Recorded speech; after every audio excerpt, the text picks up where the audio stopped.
On se retrouve pour la lecture offerte pour la troisième partie du livre « Chère Bertille ». Ce livre est composé d'un échange de lettres entre plusieurs personnages.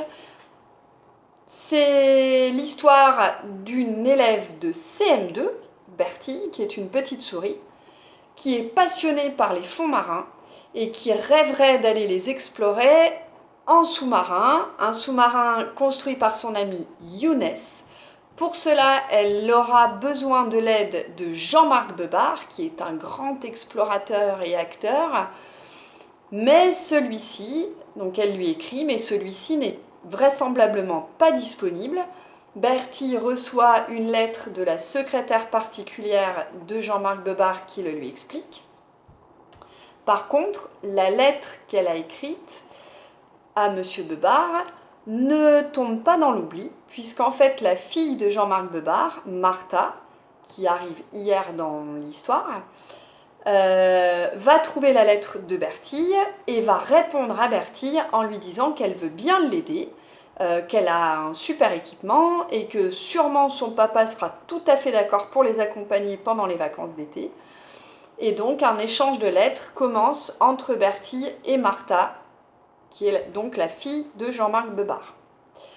Elles établissent une liste de choses à emporter. Il y a des choses utiles pour une exploration sous-marine, d'autres qui le sont moins. J'espère que vous aurez réussi à classer ces éléments en entendant l'histoire hier et que vous aurez pu compléter cette liste avec des choses utiles ou pas à emmener pour une exploration sous-marine. On a aussi dans ce livre des pages qui sont intercalées et qui nous montrent les exposés que fait Bertille en classe. On voit bien qu'elle est passionnée. Ces exposés concernent principalement l'eau. Donc on a déjà découvert un exposé sur les fonds marins, un exposé sur les rivières et les fleuves, et vous verrez que d'autres suivront au fur et à mesure du livre. Samedi 9 février. Salut Bertiche! Alarme générale! Attends un peu que je te raconte, tu ne devineras jamais ce qui m'est arrivé. J'en suis encore tout retourné, c'est la stupéfaction totale, sans vouloir jouer les inquiétants. L'atelier a été cambriolé cette nuit, les plans du redoutable ont disparu, et aussi tous les hublots de machines à laver que j'avais récupérés pour faire les fenêtres. Qui parle à votre avis? Qui est cette petite souris qui fabrique le sous-marin? D'ailleurs, soit dit en passant et entre parenthèses, ça avait été un sacré boulot d'en trouver 6 presque de la même taille. J'ai un peu beaucoup les boules, mais enfin, c'est la vie. J'avoue, j'ai un peu eu les genoux qui ont joué du flageolet quand j'ai vu tout ça. C'est tout pour les grandes nouvelles. À plus dans le bus, à bientôt dans le métro, à demain dans le train, Younes en direct de l'atelier.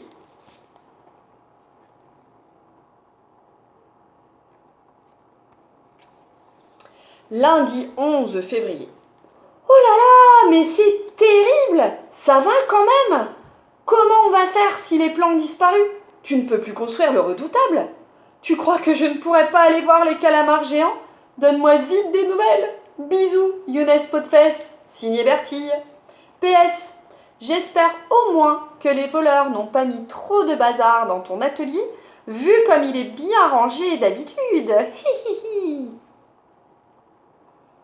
À votre avis, l'atelier de Younes est-il bien rangé d'habitude d'après le ton de voix de Bertille? Mardi 12 février. Salut la Bertouille! Pas de panique, t'inquiète, le plan du sous-marin est gravé là, ici, dans ma tête. J'ai dessiné un double et même carrément un triple par sécurité.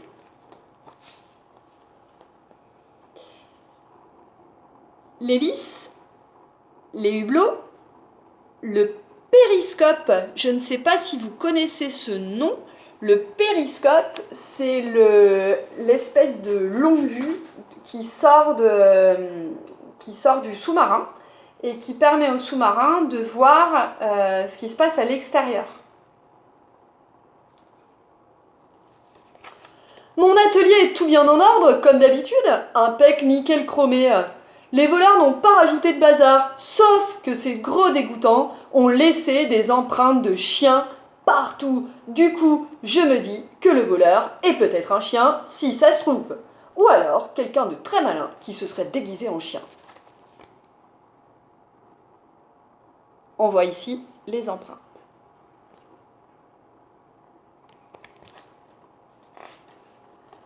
Sinon, franchement, j'ai eu archi chaud derrière et ça aurait pu être pire. Ces gros jambons sont passés à côté de ma super turbo turbine à frangipane et ils ne l'ont même pas volée. Tu sais, c'est ma machine pour détecter les fèves dans les galettes des rois. Elle est pratiquement presque au point. Il n'y a que le sous-marin qui avait l'air de les intéresser, ces vieilles chaussettes pourrites. Je suis sûre qu'ils sentent mauvais de la bouche, ces tas de betteraves qui puent, ces vieilles pots de patates en carton fourrés au pâté, ces cacamous, ces omelettes baveuses, ces gros trous de nez. Mais t'inquiète, la Bertouche, s'ils reviennent avec leurs grosses pattes, ils seront capturés dans le piège que je suis en train de fabriquer. Mais, surprise, je ne te dis plus rien, tu verras ça quand ce sera fini. À mon avis, tu ne vas pas en revenir. Bon allez, il faut que je retourne boulonner mes boulons au lieu d'écrire des tartines. Salut, signé Younes.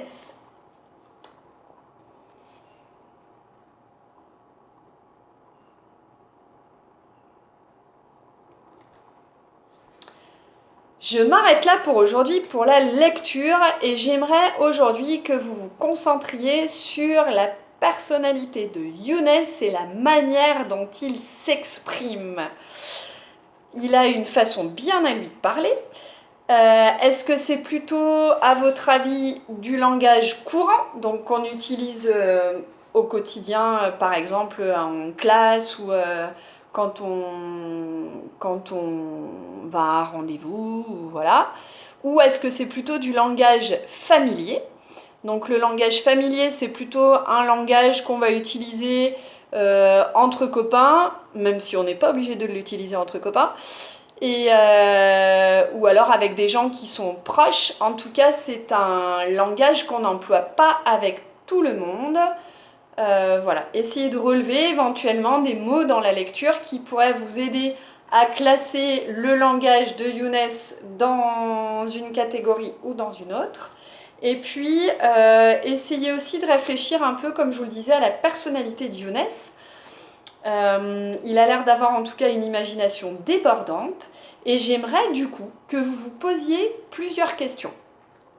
On peut émettre des hypothèses. On a vu que Younes trouvait dans son atelier des empreintes de chiens. Donc, si vous vous souvenez bien, on a plusieurs personnages. Donc, on a Younes qui est une souris, Bertie qui est une souris, et on a d'autres personnages. Martha,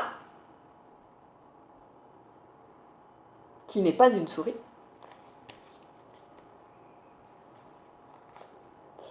Madame Lemenec, la secrétaire de Monsieur Bebard, qui n'est pas non plus une souris. Donc voilà, vous pouvez émettre des hypothèses sur qui est venu dérober les plans du redoutable dans l'atelier de Younes. Et puis, essayez aussi de vous poser la question de la réalisation du rêve de Bertille. Est-ce que ce rêve est réalisable? Est-ce que des enfants peuvent réussir à mener une telle aventure à bien? Est-ce qu'ils peuvent atteindre leur objectif? Etc. etc. Et surtout, posez-vous la question toujours du pourquoi et du comment. Donc, comment vont-ils pouvoir récupérer les plans du redoutable? Comment vont-ils pouvoir mener leur projet à bien? Retrouveront-ils les voleurs? Qui peuvent être les voleurs? Voilà, vous avez plusieurs questions à vous poser. Et puis, je vous retrouve demain pour un exposé de Martha sur le mystère des calamars géants et aussi la suite de l'histoire. Bonne lecture, à bientôt!